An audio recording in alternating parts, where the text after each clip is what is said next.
Hey guys, my name is JessiMew, and welcome back to Adam's Quest. In the last episode, we saw the dawn of a brand new era for our healers, when our very first purr snout of Adam's Quest was born. And not a moment too soon, because despite her family's line of work, they're not exactly known for their excellent health. It reminds me a little bit of the shaman's curse in a way, because while Apricot will be able to purr for her family to keep them healed, she's going to have to sustain herself on the healing fruits alone. So it's almost as if her healing powers are draining her life away, and she'll be cursed to live a much shorter lifespan because of them. But at least for now, we could bring little Mango around all of these weeds. We'll sit him down right here, and then she should be able to purr for all of these creatures. I would bring Shark into the mix too, but he's a little bit preoccupied. He's keeping Rose Quartz company after she lost her mother at such a young age. Rose already knows that she's going to have both of her parents to bury soon, so she has a lot weighing down on that young mind of hers, and I'm sure that's going to shape her in the future too. But let's have Apricot purr for the very first time. And that should make it so Honeydew and little Mango as well should start taking less damage from their illnesses. I did notice that poor little Honeydew ended up catching that common cold from his babies, and aside from that, we already know from experience that he is not too thrilled with this thick jungle heat. He doesn't even have the ocean to retreat into anymore, so he is definitely having a hard time out here. But Mango, this means that you could do a little bit more exploring if you wanted to. Assuming that you don't get too close to those carnivorous plants at least, and assuming that nothing dangerous is waiting out there for you. He's had trouble sensing the dangers out this way, and I think it's because it's so full of darkness. All those thick weeds, the giant trees. It's very, very hard for him to make sense of, so he'll need a little bit of assistance from his father. And since Honeydew is getting very close to the end of his lifespan, now would be the perfect time for him to do so.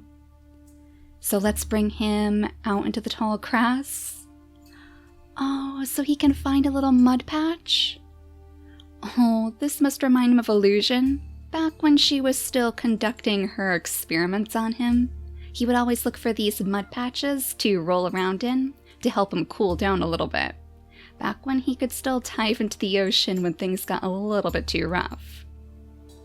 It does look like we have some more healing fruits out here though, so I know our healers would want to go in this direction anyways. I was actually thinking that this could be the birth of a brand new tradition in our tribe. Just like how our royal court of flowers used to look for those berry bushes to set up their nests by. Maybe if a healer sets up their nest by one of the healing fruits, that would give them that extra little push of good luck. It really seemed to work for Illusion at least. Now, Needle, meanwhile, she has made a discovery off in the darkness as well. Way off in the swamplands, it looks like we have another berry bush to pick from. And I also noticed that it's right next to the oak tree too, so that means we'll have some acorns to pick up as well. So she's going to have to turn around and maybe call out to Takir. She doesn't really know him well, but she does know he's our only creature with the nimble fingers, so it's going to have to be his job to get us the delicious food. So as she turns around to yell out for his attention, maybe this is when she would cross paths with Lionheart. Maybe he was sneaking around in the tall grass, trying to get to those delicious red fruits, of course. But when she barked out, she startled him straight out of hiding, and the two collided at the edge of the swamps. She would be shocked at first, of course, because she is kind of on edge right now. She knows that there could be any sort of danger lurking around these parts. This unexplored part of the land with so many jungle trees. Who knows if there are apes waiting out in the distance too. So she might be a little bit mad that he didn't make himself known. But we know Lionheart's family to be very, very sneaky. So I think in the end she might actually be a little bit more impressed. It takes a lot to evade her keen senses. So she'll give him a light, playful little bop on the head with that big Berryina claw of hers as she tears away at the weeds, hopefully leaving room for Takir to scoot around and get to that berry bush too. Wouldn't want somebody as cute as you falling prey to the dangers of the jungle. She's going to have to keep an eye on you, little guy. Your clumsy ways might just be the end of you if you're not careful. Why don't you go ahead and clear out the grass for Takir as well? Maybe as a little apology for scaring her so badly. And then Takir is just going to sigh, shake his head mournfully because it seems like his dreams of finding a partner might not be realized after all. Unfortunately, Solaris didn't bring anybody to his side, so he's probably starting to wonder if his songs just aren't enough. And he also knows that he has a duty to perform for his tribe, so he can't just sing blissfully from the tree stumps all day long. He needs to return to his original mission of getting food for everybody in his family. Yeah, so this is a normal berry bush? Excellent, so that means you can pick from that for us on the next turn, and then you can scoop up those delicious acorns too. Fingers crossed there's no danger around here that will stop you, but if you scoot on over here, we should be able to grab that acorn on the next turn. Now, he thinks that nobody was listening to his songs, but I wouldn't be surprised if some of our creatures in the Healer's Grove are curious. Apricot must be especially perceptive to unique sounds like that, so maybe she'd be the one to toddle a little bit further away from her family and try to figure out where all of those songs were coming from. That means that we will need to scoot Shark over this way, but maybe he could gather up some of those stinky fruits for Rose. To help her feel better, of course. We'll have her scoot her own way out of the nest, and they can gather those stinky fruits side by side. Now, as far as Dagger goes, I think I would like him to have one more baby with Moonflower. This is the very end of her lifespan too. It's her last chance to have another baby, and she's already feeling a little bit weakened from the heat. I mean, I know that Dagger is feeling some serious deja vu at this point. It seems like every single time he finds somebody that he truly cares for. Oh no, Dagger! It didn't work out. Every time he finds someone he truly cares for, they end up passing away long before he's ready to say goodbye. So I guess all that's left for you to do, Moonflower, is just pick your stinky fruits. I know it's not going to be much, but it's better than nothing, and it'll give little Cadence something to remember you by too. The poor thing is going to be without her mother as well. Though, interestingly enough, she does have that digging pod just like Rose Quartz. So maybe Rose isn't quite as alone as she thought. I mean, her siblings might not share her curse, the curse of the gravediggers, but she has a wonderful friend in Shark, and if she gets to know the other side of the Bluebird family, maybe Cadence could even help her too. But I think this is only going to fuel Dagger's need to keep his family as close as possible. Just like Adam was always very close to his children, this family will all move together as a unit, rarely leaving each other's sides. And then the flighty bird half of the Bluebird feathers is far more likely to fly off to distant places, looking for ways to progress to the next island in new and unique areas. That's why Rovannu and Sunrose are trying to make their way to this clearing, because they heard from his sister that there should be another one of those blocking routes in this direction. So let's have them clear out their pathways behind them, of course. We don't want anybody getting lost. But we're super, super close to breaking through now. Oh my gosh, there were actually two up here? Oh, no wonder Rarasi wanted us to come this way. We'll go ahead and swipe down this one, because that'll at least give us a little extra bite of food. And we're so low on our food supplies right now, we need every little bit we can get. But I guess we're ready to skip the day. We're ready to say goodbye to Moonflower, unfortunately. And I know that Dagger is going to be absolutely heartbroken. It probably reminds him that he was never able to say goodbye to Harp. He only knows that she passed because Needle gave him the news.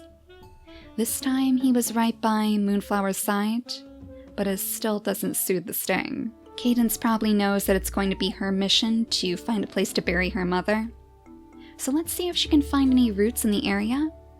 Somewhere right by one of the stinky fruit trees, preferably, because she did love those so much. Oh, wait a second. Oh my gosh. Is there a little healing baby out here? Oh, she must have sensed that you guys need a little bit of healing yourselves. I wonder if this is her healing grove. Oh, we have to meet her. So a change of plans, Rovannu. You guys are sensing something very, very mysterious off in the darkness. Let's have Sunrose pick up this grass right here, and then cross our fingers that she's not going to leave us. Alright, don't go anywhere, little one. There you are. Oh, she is so curious. Little Sienna? She has such a mix of new and interesting genes, but she's also very, very suited to the jungles, thanks to her toxic body and her velvet paw too. So I know we're getting a little bit low on food, but if you wouldn't mind, Rovannu, maybe you could sacrifice yours for today, just to give Sienna something nice to munch on. Something a little bit safer than these stinky fruit trees. Because while they would be great for our food stores, we don't exactly have enough energy with us to make sure you won't attract unwanted attention. So let's have her scoot her way toward our path, I guess. She can follow right behind, and she can purr for them too. So hopefully Sunrose and Rovannu will be feeling invigorated enough to continue their path to the Healer's Grove. Yeah, it really makes me think that this must be where she was living. She has her own little personal healing fruit to maybe tend to her patients. And it looks like it's safe out here too. Hopefully she wasn't running away from any big ape. Hopefully that's not why she was hiding away in that tall grass. I guess the smelling ape would be her biggest foe if she does love the stinky fruit so much. Honestly though, that just means she'd fit right in with so many of our creatures. I wonder if her parents are around? Or I wonder if maybe she's all on her own? It seems awfully strange that someone so young is tending to the wounded in the jungle. It could just be that her entire family was wiped out by the apes after all. So we'll have to be very, very cautious as we're moving forward. Now as we start packing away some of our unused nurseries, let's go back to making sure that we have enough food for our creatures to eat. Poor little shark doesn't have much energy to spare, but I think he would still try his best to claw down some of those stinky fruits for Rose. We'll have her lick off the juices, and then I guess it's time for you guys to see what you can find out here. We don't want Mango getting too separated from his family, so I think that Honeydew will make sure that he's clearing out the path for him. But I can't resist. We have to let him roll around just one time inside that mud. One time for old time's sake, and just to remember his mate illusion by. So can you smell anything else out here? Nope, it seems like once again that thick wall of weeds is just stopping you from finding anything interesting. I guess we'll have you claw away at this patch. That way you can progress on the next turn. But I am a little bit nervous sending him out alone. He doesn't have much to protect him if he does run into an ape. Just that one velvet paw. So there is the possibility that he could get picked off if he's not very, very careful. But at least we have plenty of food for Takir to pick up. I know he's feeling a little bit sad right now since it seems like his dreams of having a family have been crushed. But he doesn't know that somebody is following very, very close behind. Somebody who is more interested in his songs than he would think. Maybe Lionheart could scoot on ahead to see if there's any other food for Takir. It seems like he'll be safe if he jumps over here. So go ahead and sniff around again. Oh my gosh. Oh, thank goodness we didn't send you out there alone, Takir. I think some of those carnivorous plants might be right next to the acorns. Yup. They are literally just waiting to gobble up our creatures, luring them close with the promise of good food. So Takir is going to have to be very, very careful going forward. Maybe Apricot will be able to warn him if Lionheart doesn't do a good enough job. I suppose we could try to have Needle clear out a pathway to those roots. That way her little sister will have a place to bury her mother. It is right next to the stinky fruit trees, just like she had hoped. so it's as good of a place as any. And we have yet another healing fruit out there too, that's always good to see. Let's bring Rarasi up here so she can gather some of the stinky fruits as well. We have Dagger by her side to lick off the juices. He's not very familiar with Rarasi, aside from the visions that he heard when they landed, but he wouldn't want to risk the potential danger, especially now that he's nursing a broken heart. He doesn't want any of those apes finding their little campsite here. So I guess we're ready to skip the day again. Let's make sure that you guys in particular are going to be okay, now that you've discovered this brand new creature to keep you company. Yeah, it really seems like everything is safe and sound. So maybe she's scared all the danger away? I mean, she does make for quite the imposing sight with that claw of hers and the scorpion tail. So you guys probably have quite a bit to learn from Sienna. Everyone else is doing okay too, though. That's good to see. Unfortunately, we did lose Honeydew in the mud patch, but we'll get back to that family in just a moment. Right now, we have something a little bit more pressing to take care of, and that would be the next blocking route in our journey. So this should be route number 3. That means we only need to find 2 more of these things before the pathway should be cleared to the next island in the north. We know there's one in the clearing over on this side of the island, so I guess that means we'll have to try that one next. But I feel like our adventurers are probably getting a little bit tired right now. Maybe they would ask if Sienna wouldn't mind if they spend some time here. They could regroup. Ooh, and find plenty of food too. Ooh, Sunrose, come on over here and crack this open for us, okay? Sniff around first, just in case. Yeah, it doesn't look like there's any immediate danger in the area out here either, so go ahead and reap the rewards. She can even dig up the roots along the way. We'll have her scoop up all of these on the next turn, and that should help keep our tribe fed for days. So as they all spend the night together in this calm little clearing, maybe Rovannu could use this moment to share his stories with the other 2. Sienna does have quite a few purr genetics inside her genes, so I wouldn't be surprised if she's quite familiar with the legends. Maybe the jungle in general is very connected to Solaris, since he did enjoy all of the unique little objects you could find here. It will be different for Sunrose though. She's never heard the stories of the messenger gods before, and something tells me she would really love the idea of wings. She was never satisfied with her role in the tribe, of being a beacon. She found it to be very isolating work. So wouldn't it be nice to just fly away and leave all of this behind? Rovannu may have just found a brand new soul to add to its cause. Now as far as Takir's food collecting goes back here, I wonder if we could find somebody to tear away at these thorns. If maybe that would open up another little tile for acorns to fall.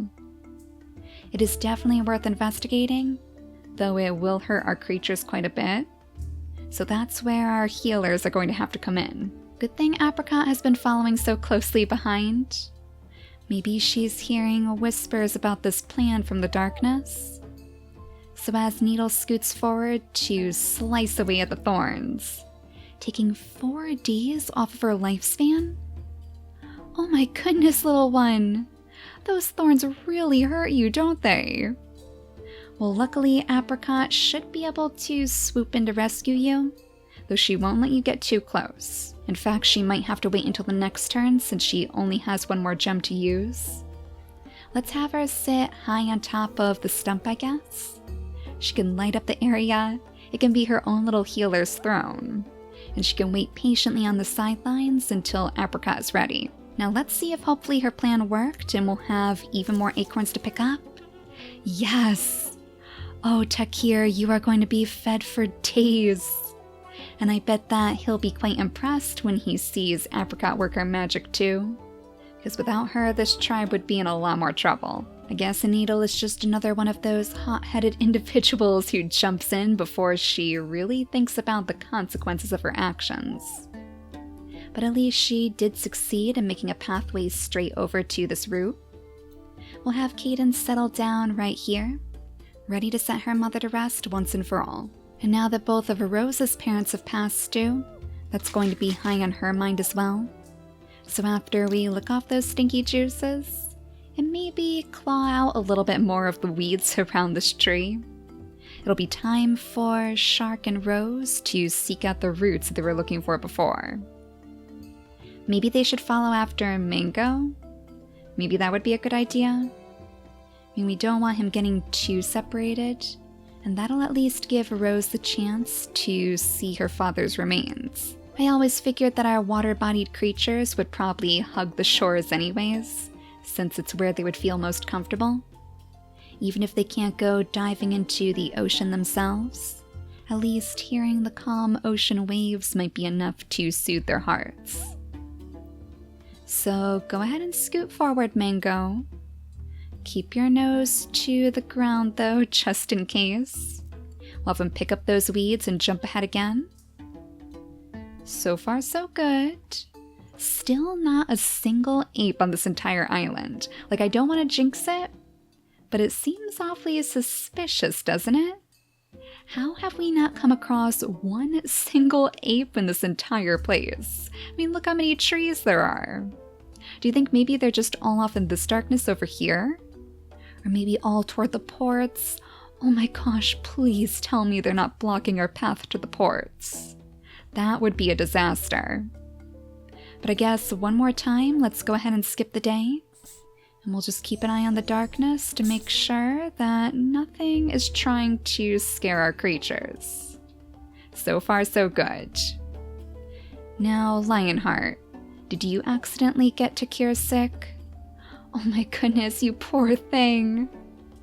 Well, luckily, Apricot has just grown up, so maybe she could offer up a little bit of that healing magic to you too. The only problem is he is getting super close to the end of his lifespan, so she might actually request that he uses one of the healing fruits instead. We'll have to see what she thinks would be a better way to keep him healthy and safe, because I feel like there might actually be a bit more of a connection between them. He probably sees those beautiful spots of hers, and he can't help but be reminded of his namesake. Takir the pattern painter often gave our creatures their unique markings. I'm sure Takir himself hoped that one day he would earn his markings too. So maybe seeing them on his future babies would remedy that. But in the next episode, I'm sure that plenty of new families are going to spring up in the jungle weeds. Now that we have a safe and steady supply of food, we just need to ensure that Takir's nimble fingers will live on for future generations. But for now, thank you all so much for watching, and I'll see you all next time. Bye guys!